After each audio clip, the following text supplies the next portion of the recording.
Harka fuunee kan jirtu kabajamtoota hordoftoota Firootek and Firaawolidha Firootek irraati. Gara viidiyoo keenya har'aatti otoo hin darbiin dura namoonni chaanaalii yuutuubii keenya sabskiraayib goon. Sabskiraayib gochuun mallattoo bilbilaa akka tuqummaatii keenya ta'a isiniin jedha. Viidiyoon keenya har'aa Googilii irratti otoo harkaan hin barreessin sagalee yookiin voisii keenya qofaatiin wanta barbaanne sarchi gochuu akka dandeenyu kan agarsiisudha. Tolee hordoftoota koo aappii kana eessaa argachuu akka dandeessan xumura irratti isinitti himaa ammaaf nu hordofaa. Aappii kana baniitu fufa. Akkuma galumsa irratti isinitti himee aappiin kun otoo hin barreessin sagalee keessaniitiin qofa wanta barbaadan Googilii irratti sarchi gochuu akka dandeessan kan isin gargaarudha. Aappii kana bantanii voice search bakka jedhu kana tuqxu. Garuu kan isin sarchi gochuu dandeessan afaan Ingiliffaatinidha. Kanaafuu Ingiliffaatiin dubbatanii wanta barbaadan sarchi gootu jechuudha. Amma voice search kan jedhu irratti tuquun itti fufa.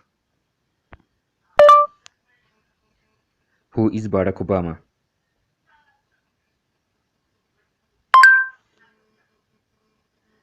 Akkuma argitan who is Barack Obama gaafan jedhee dubbadhu inni immoo barreessee Googilii irraa sarchi godhee wanta jiru naaf fida jechuudha. Akkuma argitan Barack Obama pirezidaantii Ameerikaa 44ffaa ta'uusaa fi seenaasaa hammatee nuuf fideera. Akkuma kanaatiin wanta barbaanne sarchi gochuu dandeenya.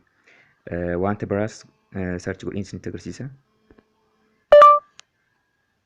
Where is Ethiopia?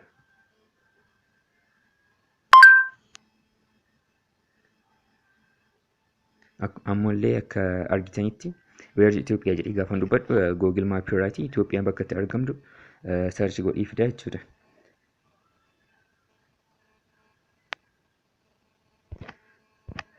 Kun akkuma argitanidha. Itoophiyaan Google Maap irratti bakka itti argamtu kaartaa duukaa nuuf fideera jechuudha. Tolee hordoftoota koo viidiyoon keenya har'aa kana fakkaata ture. Yoo viidiyoon keenya isinitti tole laayik nu godhaa. Yoo gaaffii qabaattan koomentii irra nuuf kaa'aa.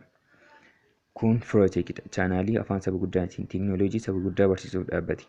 Sabskiraayib gochuun afaan keessan guddisuu keessatti qooda fudhadhaa isiniin jedha.